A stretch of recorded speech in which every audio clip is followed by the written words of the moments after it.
মানিকগঞ্জ ২ আসনের সাবেক এমপি মমতাজ বেগমকে ৬ মাসের জামিন দিয়েছেন হাইকোর্ট। সোমবার বিচারপতি JBM হাসান ও বিচারপতি আজিজ আহমেদ ভূঁইয়ার সমন্বয়ে গঠিত হাইকোর্ট বেঞ্চ এই আদেশ দেন। অবশেষে আদালত থেকে জামিন পেলেন আওয়ামী লীগের সাবেক সংসদ সদস্য ও জনপ্রিয় লোকসঙ্গীত শিল্পী মমতাজ বেগম। 3টি মামলায় হাইকোর্ট থেকে জামিন পেয়েছেন সাবেক সংসদ সদস্য ও কণ্ঠশিল্পী মমতাজ বেগম। অবশেষে দীর্ঘ আইনি প্রক্রিয়ায় আজ কণ্ঠশিল্পী মমতাজ বেগমকে জামিন দিয়েছে হাইকোর্ট। সোমবার বিচারপতি মোহাম্মদ খায়রুল আলম ও বিচারপতি ABM রবিউল হাসানের বেঞ্চে এই আদেশ দেয়। অবশেষে দীর্ঘ আইনি লড়াইয়ের পর জামিনে মুক্তি পাচ্ছেন সাবেক সংসদ সদস্য ও কণ্ঠশিল্পী মমতাজ বেগম। হ্যাঁ দর্শক, আওয়ামী লীগের আমলে হাসিনার সকল অপকর্মের অংশীদার হয়ে কিন্তু জুলাই আন্দোলনের গণঅভ্যুত্থানের পর কিন্তু তাকে গ্রেপ্তার করেছিল বাংলাদেশ পুলিশ। আর তারপর থেকেই কিন্তু একের পর এক মামলা কিন্তু ফেস করতে হয়েছিল এই মমতাজের আইনজীবীকে। তবে দীর্ঘ সময় কারাগারে থাকার পর অবশেষে কিন্তু সুখবর পাচ্ছে মমতাজ ভক্তরা। আবারও গানের আসরে ফিরতে যাচ্ছে কণ্ঠশিল্পী মমতাজ বেগম। হ্যাঁ সম্মানিত প্রিয় দর্শক, যেটার কিছুটা অংশ বিশেষ দর্শক আপনারা ভিডিও শুরুতে দেখে বুঝতে পেরেছেন আমাদের আজকের এই ভিডিওটা ঠিক কতটা গুরুত্বপূর্ণ এবং কোন বিষয়টিকে ইঙ্গিত করছে। তাই দর্শক আপনার কাছে এতটুকুই অনুরোধ থাকবে আজকের এই গুরুত্বপূর্ণ ভিডিওটি একটু স্কিপ না করে একেবারে শেষ পর্যন্ত দেখবেন। তবেই কিন্তু আপনি জানতে পারবেন মমতাজ বেগম ঠিক কত তারিখে মুক্তি পাচ্ছে এবং কোন কোন মামলায় তাকে জামিন দেওয়া হয়েছে সেটার বিস্তারিতই কিন্তু জানতে পারবেন। তাই সম্মানিত প্রিয় দর্শক শ্রোতা, আজ আর কথা বাড়িয়ে আপনার মূল্যবান সময়টুকু এখানে নষ্ট করতে চাই না। আমরা শুরুতে আপনাকে সেই মূল রিপোর্টটি দেখিয়ে নিয়ে আসি, যেটাতে আপনি বিস্তারিত জানতে পারবেন। 3টি মামলায় হাইকোর্ট থেকে জামিন পেয়েছেন সাবেক সংসদ সদস্য ও কণ্ঠশিল্পী মমতাজ বেগম। সোমবার হাইকোর্টের বিচারপতি মোহাম্মদ খায়রুল আলম এবং বিচারপতি ABM রবিউল হাসানের সমন্বয়ে গঠিত বেঞ্চ এই আদেশ দেন। অন্য 2 মামলার মধ্যে রয়েছে আশুলিয়া থানায় দায়ের করা কাপড় ব্যবসায়ী মামলা এবং যুবক ফরহাদ হোসেন হত্যা চেষ্টার মামলা। আদালতে এদিন মমতাজের পক্ষে শুনানি করেন জ্যেষ্ঠ আইনজীবী মোহাম্মদ মোতাহার হোসেন সাজু, ব্যারিস্টার সারা হোসেন এবং অ্যাডভোকেট খায়রুন্নেসা। পরে বিষয়টি নিশ্চিত করেন আইনজীবী মোহাম্মদ মোতাহার হোসেন সাজু এবং ব্যারিস্টার সারা হোসেন। গত বছরের 12 মে রাত 12:15টার দিকে রাজধানীর ধানমন্ডির স্টার কাবাবের পেছনের একটি বাসা থেকে গ্রেফতার হন মমতাজ। অবশেষে আদালত থেকে জামিন পেলেন আওয়ামী লীগের সাবেক সংসদ সদস্য ও জনপ্রিয় লোকসঙ্গীত শিল্পী মমতাজ বেগম। বৈষম্য বিরোধী ছাত্র আন্দোলনকে কেন্দ্র করে দায়ের হওয়া পৃথক 3টি মামলায় হাইকোর্টের একটি দ্বৈত বেঞ্চ তাকে জামিন দিয়েছেন। উচ্চ আদালত থেকে এই জামিন পাওয়ার পর আইনি প্রক্রিয়ায় আপাতত বড় ধরনের স্বস্তি পেলেন সাবেক এই আইন প্রণেতা।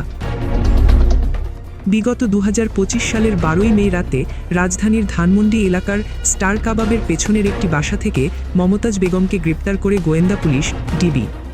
ছাত্র জনতার আন্দোলন চলাকালে মিরপুর সহ বিভিন্ন এলাকায় হামলা ও নিহতের ঘটনায় দায়ের হওয়া একাধিক মামলায় তাকে এজাহার নামেও আসামি করা হয়েছিল। গ্রেপ্তারের পর থেকেই তিনি কারাগারে বন্দী ছিলেন। মমতাজ বেগমের সংসদ সদস্য হওয়া এবং সংসদে তার ভূমিকা নিয়ে রাজনৈতিক অঙ্গনে বরাবরই নানা আলোচনা সমালোচনা ছিল। নবম জাতীয় সংসদে আওয়ামী লীগের মনোনীত সংরক্ষিত মহিলা আসনের সংসদ সদস্য হিসেবে প্রথমবার সংসদে যান তিনি। মানিকগঞ্জ 2 আসন থেকে আওয়ামী লীগের নৌকা প্রতীক নিয়ে সরাসরি নির্বাচনে অংশ নিয়ে জয়লাভ করেন।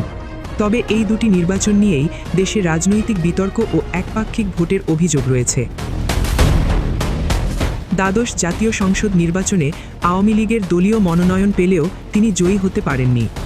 নিজ দলেরই এক স্বাধীন প্রার্থীর কাছে তিনি পরাজিত হন। অন্তর্বর্তীকালীন সরকারের আমল পেরিয়ে নতুন রাজনৈতিক পরিস্থিতির পর আওয়ামী লীগের শীর্ষ নেতাকর্মীদের জামিন পাওয়ার ঘটনা বেশ বিরল ছিল। তবে সাম্প্রতিক সময়ে সাবেক স্পিকার, সাবেক সিটি মেয়র এবং আসাদুজ্জামান নূর ও দীপু মনির মতো ব্যক্তিদের আংশিক বা পূর্ণ জামিন পাওয়ার ধারাবাহিকতায় এবার মমতাজ বেগমও জামিন পেলেন। 3টি মামলায় জামিন পেলেও মমতাজ বেগম এখনই কারাগার থেকে মুক্তি পাচ্ছেন কিনা তা নিয়ে এখনও নিশ্চিত হওয়া যায়নি। আইনি প্রক্রিয়া অনুযায়ী রাষ্ট্রপক্ষ এই জামিন আদেশের বিরুদ্ধে উচ্চ আদালতে আপিল করবে কিনা তা দেখার বিষয়। যদি তিনি শেষ পর্যন্ত কারামুক্ত হন তবে তার পরবর্তী পদক্ষেপ কী হবে তা নিয়ে জনমনে কৌতূহল তৈরি হয়েছে। তিনি কি আবার আওয়ামী লীগের রাজনীতিতে সক্রিয় হওয়ার চেষ্টা করবেন? রাজনীতি ছেড়ে দিয়ে তিনি কি আবারও চিরচেনা গানের ভুবনে ফিরে যাবেন, নাকি বর্তমান পরিস্থিতি বিবেচনা করে নিজের নিরাপত্তার স্বার্থে তিনি দেশের বাইরে চলে যাবেন? সময়ই বলে দেবে কারামুক্তির পর মমতাজ বেগম কোন পথ বেছে নেবেন। বাংলা লোকগানকে নতুন মাত্রা দিয়েছিলেন মমতাজ। একটা সময় মূল ধারার রাজনীতির সঙ্গে জড়িয়ে যান তিনি। জানা যায় তিনি প্রথমে বিএনপিতে যোগ দিতে চেয়েছিলেন, সেখানে সুযোগ না পেয়ে পরে আওয়ামী লীগের রাজনীতিতে যোগ দেন।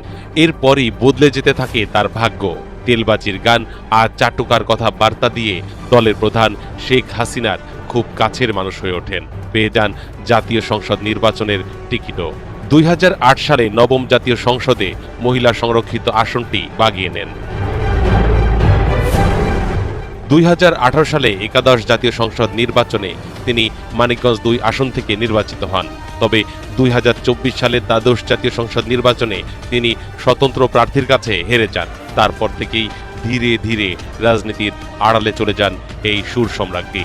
তবে জুলাই আগস্টে ছাত্র জনতার অভ্যুত্থানের পর থেকে একদমই দেখা যায়নি তাকে।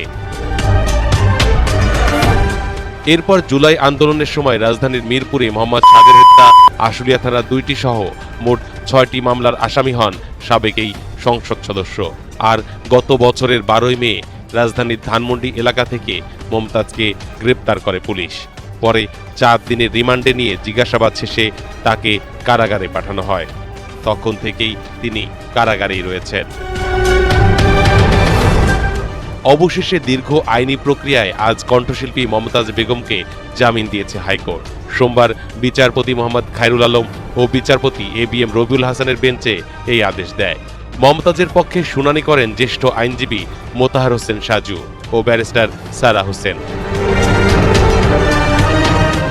মোট 6টি মামলার মধ্যে 3টিতে আজকে বেল পেয়েছেন তিনি। আরও বাকি আছে 3টি মামলা, যেটিরও রুল দেওয়া হয়েছে। 3টি মামলা রুল হিয়ারিং থাকায় আপাতত মুক্তি মিলছে না তার। হ্যাঁ, সম্মানিত প্রিয় দর্শক, আজকের যে রিপোর্টটি দেখলেন, যে তথ্যাদিগুলি বিস্তারিত দেখতে পেয়েছেন আপনারা দর্শক, এগুলি দেখার পর এ সম্পর্কে দর্শক আপনার কি মনে হয়েছে সেটা অবশ্যই আমাদের কমেন্ট বক্সে লিখে যাবেন। এবং আরো জানতে পারবেন মমতাজ বেগম যদি মুক্তি পায় তবে কি সে আবারও তার আগের শিল্পী সত্তায় ফিরে যাবেন, নাকি রাজনীতিতে আবারও জড়িয়ে যাবেন। যদি রাজনীতিতে আবারও জড়িয়ে যান তবে কিন্তু তার জীবনের সবচাইতে বড় ভুল কিন্তু এটাই হবে।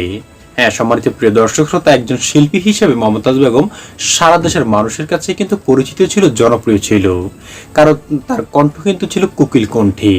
আর যার ফলশ্রুতিতেই কিন্তু সে কিন্তু সারা দেশের জনগণ এমনকি তরুণ সকলের মনে কিন্তু জয় করে নিয়েছিল। তবে হাসিনার পাপের অংশীদারিত্ব হয়ে কিন্তু সে বড় একটা ভুল করেছে, আর সেটার শাস্তি কিন্তু ইতিমধ্যে সেই পেয়েছে।